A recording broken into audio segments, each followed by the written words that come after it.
ನಮಸ್ಕಾರ. ಫ್ರೀಡಂ 19 ಸುದ್ದಿವಾಹಿನಿಗೆ ಸ್ವಾಗತ. ಇಂದಿನ ಮುಖ್ಯ ಸುದ್ದಿಗಳತ್ತ ಗಮನ ಹರಿಸೋಣ.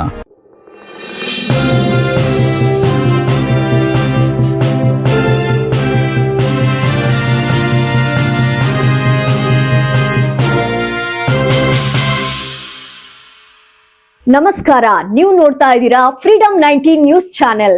ನಿಖರ ಮತ್ತು ಪರಿಶೀಲಿತ ನಿರಂತರ ಸುದ್ದಿಗಳನ್ನ ಜವಾಬ್ದಾರಿಯುತವಾಗಿ ತಲುಪಿಸುವಂತ ವಿಶ್ವಾಸಾರ್ಹ ಸುದ್ದಿ ವೇದಿಕೆ ಫ್ರೀಡಂ 19 ನ್ಯೂಸ್ ಚಾನೆಲ್ಗೆ ತಮಗೆಲ್ಲರಿಗೂ ಆತ್ಮೀಯವಾದಂತಹ ಸ್ವಾಗತ.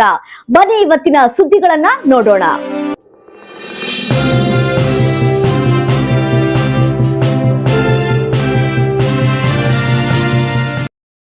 ಅಥಣಿಯಲ್ಲಿ ಅರ್ಧಕ್ಕೆ ನಿಂತ ಶೌಚಾಲಯ ಕಾಮಗಾರಿ, ಸಾರ್ವಜನಿಕರ ಆಕ್ರೋಶ.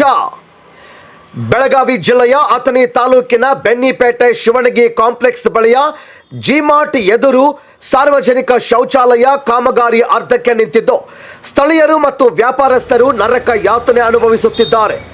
ಪ್ರಮುಖ ಸಮಸ್ಯೆಗಳು: ಮಹಿಳೆಯರ ಪರದಾಟ.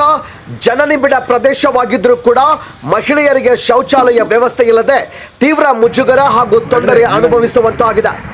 ದುರ್ವಾಸನೆ ಮತ್ತು ರೋಗ ಭೀತಿ. ಕಾಮಗಾರಿ ಅರ್ಧಕ್ಕೆ ನಿಂತಿರುವುದರಿಂದ ಆ ಪ್ರದೇಶವೆಲ್ಲ ಗಬ್ಬೆದ್ದು ನಾರುತ್ತಿದೆ. ಇದರಿಂದ ಮಲೇರಿಯಾ, ಡೆಂಗ್ಯೂದಂತಹ ಸಾಂಕ್ರಾಮಿಕ ರೋಗಗಳು ಹರಡುವ ಭೀತಿ ಎದುರಾಗಿದೆ. ಅಧಿಕಾರಿಗಳ ನಿರ್ಲಕ್ಷ್ಯ.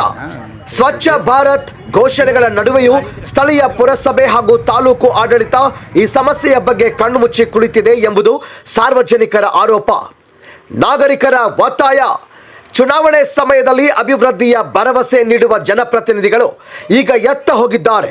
ಗ್ಯಾರಂಟಿ ಯೋಜನೆಗಳ ಹೆಸರಿನಲ್ಲಿ ಮಹಿಳೆಯರ ಮತ ಪಡೆದ ಸರ್ಕಾರ ಅವರಿಗೆ ಕನಿಷ್ಠ ಶೌಚಾಲಯ ಸೌಲಭ್ಯ ನೀಡಲು ಯಾಕೆ ವಿಫಲವಾಗಿದೆ ಎಂದು ಸಾಮಾಜಿಕ ಹೋರಾಟಗಾರ ಪ್ರವೀಣ್ ನಾಯಕ್ ಹಾಗೂ ಸ್ಥಳೀಯರು ಪ್ರಶ್ನಿಸಿದ್ದಾರೆ. ತೀರ್ಮಾನ: ಕೂಡಲೇ ಜಿಲ್ಲಾಡಳಿತ ಹಾಗೂ ಸಂಬಂಧಪಟ್ಟ ಇಲಾಖೆಗಳು ಎಚ್ಚೆತ್ತುಕೊಂಡು ಅರ್ಧಕ್ಕೆ ನಿಂತಿರುವ ಶೌಚಾಲಯ ಕಾಮಗಾರಿಯನ್ನು ಪೂರ್ಣಗೊಳಿಸಿ ಸಾರ್ವಜನಿಕರ ಆರೋಗ್ಯ ಕಾಪಾಡಬೇಕೆಂದು ಒತ್ತಾಯಿಸಲಾಗಿದೆ. ವರದಿ ಮಹೇಶ್ ಶರ್ಮಾ, ಫ್ರೀಡಂ 19 ನ್ಯೂಸ್, ಅಥಣಿ. ಇವಿಷ್ಟು ಇಂದಿನ ಪ್ರಮುಖ ಸುದ್ದಿಗಳು. ಕರ್ನಾಟಕದ ಪ್ರತಿಯೊಂದು ಮೂಲೆಗೂ ನಿಖರ ಮತ್ತು ಪರಿಶೀಲಿತ ಮಾಹಿತಿಯನ್ನು ಜವಾಬ್ದಾರಿಯುತವಾಗಿ ತಲುಪಿಸುವಂತಹ ಪ್ರಯತ್ನದಲ್ಲಿ ನಾವು ಸದಾ ನಿಮ್ಮ ಜೊತೆ. ಫ್ರೀಡಂ 19 ನ್ಯೂಸ್ ಚಾನೆಲ್ನ ವೀಕ್ಷಕರಿಗೆ ಧನ್ಯವಾದಗಳು. ಮತ್ತೆ ಭೇಟಿಯಾಗೋಣ ಮುಂದಿನ ಸುದ್ದಿಗಳೊಂದಿಗೆ. ನಮಸ್ಕಾರ.